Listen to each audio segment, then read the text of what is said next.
We're making a classic quiche Lorraine, perfect for a brunch or you know, for Mother's Day, and it's one of those things that I love. I mean, it's just so good. Eggs and cheese and bacon and all sorts of goodness. So we're starting out with a little bit of butter and some finely diced onion. Exactly, and we're just going to cook them until they soften a little bit. We don't want them to color. Okay. And like you said, Amy, I love quiche because you can have it for breakfast, for brunch, for dinner with a salad. It's perfect, and it's very versatile. We're going to talk about a master recipe, which is basically the eggs, the half and half, and salt and pepper, and then you can put in whatever filling that you like.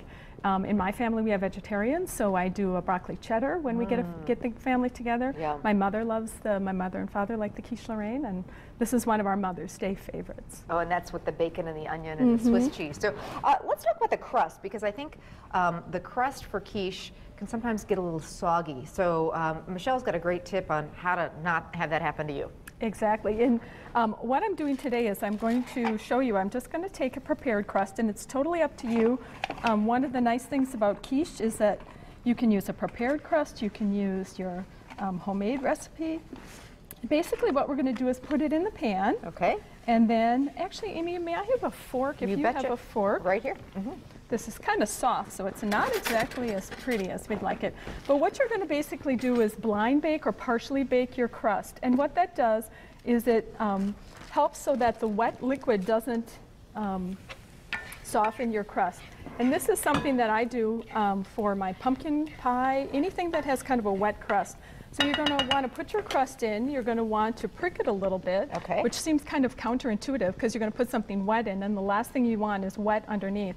But you also don't want it to bubble up. So what you're going to do is preheat your oven to 425, put your crust in. 425, so real hot oven. Really hot, because you're just going to do this for about 10 minutes. Okay. And then what you're going to do is line it with parchment, and then put some pie weights. If you don't, I love these ceramic ones because they don't take the heat. They don't absorb the heat. Some of the metal ones absorb the heat. Oopsie. That's okay. And then what it does is it keeps your crust warm and soft, and this helps just the air circulate a little bit more. And then we're going to do this for 10 minutes, and then when this comes out, what you do is an egg wash. Okay. And so what you would do is when this comes out, I would just want to scramble this a bit. If you don't have pie weights, have you ever used the thing with beans? Absolutely. And that works fine too? Rice, okay. too, Rice, beans, rice, anything. The nice thing I like about the weights is that you can reuse them over and over. Yeah, true. And you can't use your beans over. Yeah, very true. You can keep them in a jar, but over time. So what I would do is we're going to pretend this has been baked. Okay. And then I just want to remove my weights. Okay. And then what I'm going to do is just brush this inside. And just a little bit of the egg wash all around. And what that basically does is waterproof your crust. And you can see from this one, Amy, that I did this morning. It really, I mean, what an easy trick, and you know, you say it makes all the difference to keep that crust nice and you know, not soggy. All right, so the onions are looking pretty good here, a little bit soft. Should I season them with a little bit of salt? That would be excellent. That would help it soften a little bit. Okay.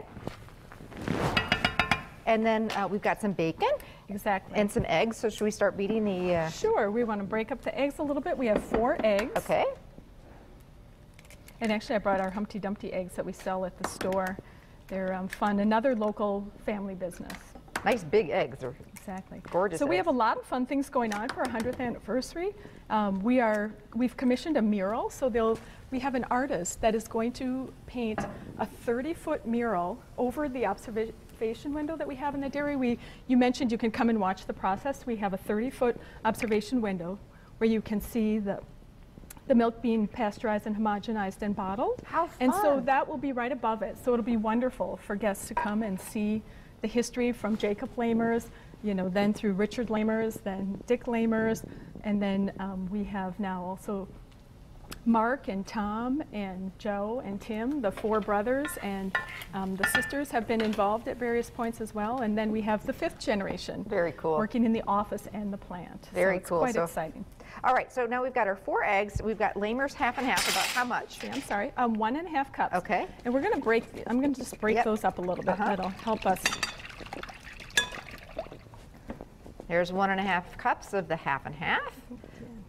And then our onions are ready. It looks like we've grated some Swiss cheese and then some bacon. Do we put the bacon just in the bottom? Yes, actually what we're going to do is we're going to break the bacon up into little bits. And what I like to do is layer the onions and the cheese and the bacon, and just keep repeating that. I'm sorry, until it's all finished. Okay. So that you'll get lots with each bite, huh? And this is just cooked crumbled bacon, or we're tearing it apart. Right. And actually, as you mentioned, many of the recipes that we're doing today you can do ahead of time. Yeah. So you can literally do all of this ahead of time, get up in the morning. You can even layer this and leave it in the refrigerator. Just mix up your egg and half mixture with a little bit of salt and pepper that we have here, and then we can, you're good to go. I'll just keep layering. This is a cup of shredded Swiss cheese. Wisconsin Swiss cheese, yes. We love our Wisconsin products. Yes, absolutely. And then the egg goes on top. That's right. And one of the things that you want to be careful is not to overfill it, because as I mentioned, one of the worst things that happens is when the liquid gets under, and then it's very difficult to remove. So we'll just pour the egg over the top. This gets baked, Michelle, in the oven. What temperature? At 425. Okay. And that's for the first 15 minutes. And then you're going to reduce the temperature to 300 and cook it for about another 30 to 40 minutes.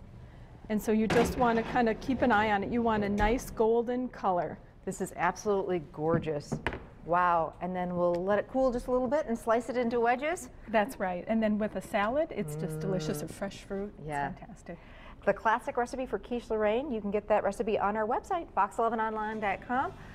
Click on the Living tab and recipes, and it'll be right there.